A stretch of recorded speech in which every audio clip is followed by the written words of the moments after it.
Hey there, Latin 3. Here we are in chapter 57, Big A, Augustus as Emperor. To this point, I've not taught you any grammar yet because it's all mostly just review stuff, which is nice because you get to really practice doing the good English. So here we go. Translation 57, Big A. Once the wars had been settled throughout the entire world in this way, Octavian Augustus returned to Rome in the 12th year after he had first been consul. Okay, so remember, he's about 32 now, essentially, which is interesting because at 30, Alexander had conquered most of the world. So Octavian is kind of Alexander-like, except that he's going out and putting out fires throughout the world and having control that way.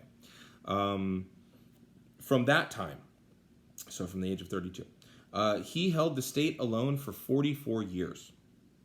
Previously, he had held it with Antony and Lepidus for 12 years.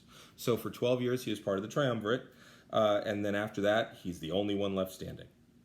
Thus, from the beginning of his, I'm not going to say emperorship, because he wasn't considered, like they didn't call him emperor, he called himself first citizen. He was very big about keeping up the appearance of legality. But his Principate, or his reign, from the beginning of his reign up to its end, there were a total of 56 years. So you had 60 years of just wild instability and different dictators coming in and grabbing, and then the whole thing was crumbling. And then he comes in, and for 56 years, which is roughly the same amount of time, peace. Okay, now, it doesn't mean there was peace. He was fighting wars of expansion all over. But in the city, everybody knew. And so people would be born and die during his reign.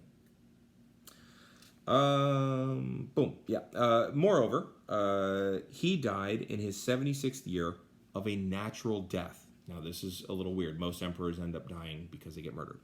Of a natural death in the Campanian town of Atella. He was buried in Rome in the Campus Martius, which, by the way, there's only 2 Roman emperors ever buried in Rome. And by buried, I mean his ashes were interred there. They didn't bury corpses. That's gross and disgusting and a bad idea when you have a city that's built on a river. But he was buried in Rome in the Campus Martius, a man who not undeservingly was considered, for the most part, to be like a god. So they essentially saw him as divine, and it's not undeserving.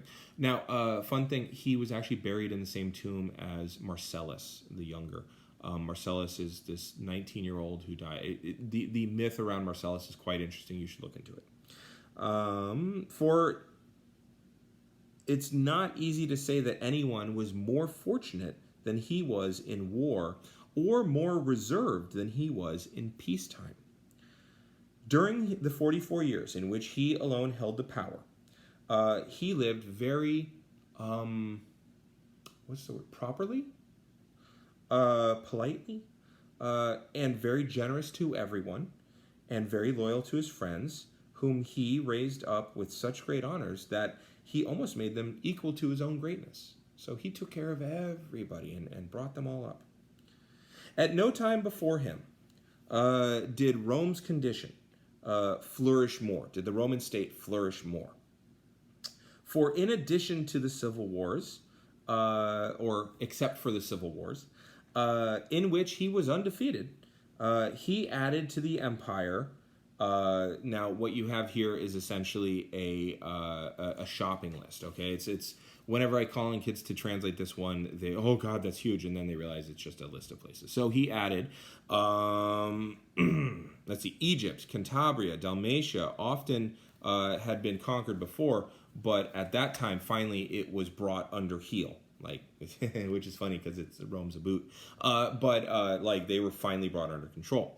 Pannonia, Aquitania, Illyricum, Rhaetia, Vindelici, and Seleucia in the Alps. So these are a couple tribes in the Alps.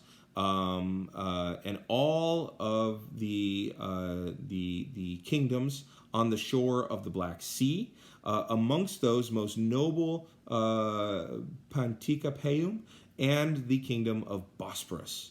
Bosporus is really important because it's right there on that choke point, but right there on the strait. Further, he overcame the Dacians in many battles. So he's doing everything. He has expanded Rome, made Rome great. He took a city that was wood and mud and turned it into a city that was marble. And I mean that quite literally, actually. And then we continue on with... actually, no, I'm sorry. I stopped. There's a... Yeah, we continue on to B. I apologize. But yeah, he literally built Rome up. And he did it with all of the money that he got from all these wars. That's the nice thing about expansive wars, is that you actually make a lot of money from them. So there you go. That is big A. Look at how great Augustus is. I'm going to hit the button.